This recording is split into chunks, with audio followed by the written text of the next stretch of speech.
ادخل معكم الى خبر. اجي نشوفوا الامن، شوفوا الامن ديال الجزائر، نشوفوا الجيش ديالهم ونشوفوا البوليس ديالهم. خبر يتعلق بمقتل شرطي جزائري من طرف القوات المسلحه الملكيه. الجيش المغربي صفاه البوليسي الجزائري، تعدى حدوده ودخل الى التراب المغربي. الخبر منشور على الصحيفه كتقول: احدهم قتله الدرون وخمسه وقعوا في يد الجيش المغربي واطلق سراحهم. جنود وامنيون جزائريون يخاطرون بحياتهم باقتحام حدود المملكه من اجل الترفاس والكماء.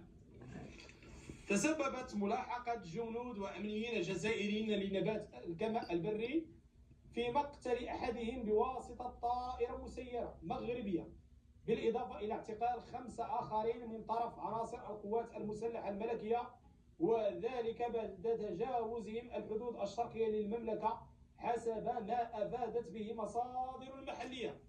واليوم الجمعه اورد مصطفى سلمى القيادي السابق في ميليشيات البوليساريو والمنشق عن الجبهه الانفصاليه، هذا السيد راه كان هو رئيس الشرطه في البوليساريو، يعني عنده مصادر صحيحه من الداخل، ليه أن مواطنا جزائريا من ولاية تندوف يعمل ضابط شرطة برتبة ملازم توفي نتيجة اقتحامه الأراضي المغربية.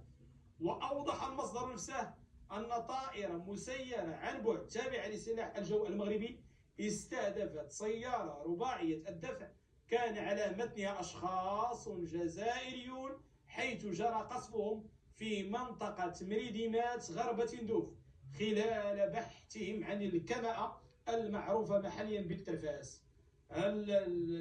يعني الكابرانات كيصيفطوا الجيش وكيصيفطوا الشرطة ديالهم ليس لمحاربة المغرب والمروك، لا، بل للبحث عن الترفاس.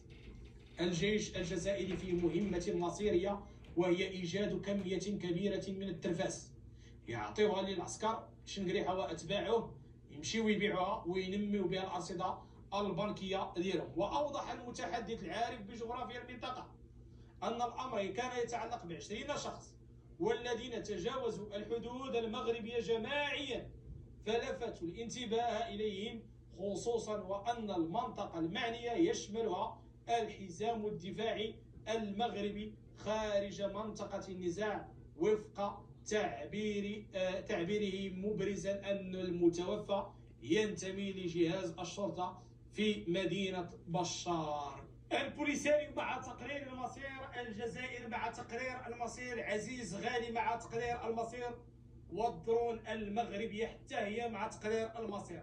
اللي بغى يقرر المصير ديالو يجي عند الدرون يقرر المصير ديالو بكل حب وفرح.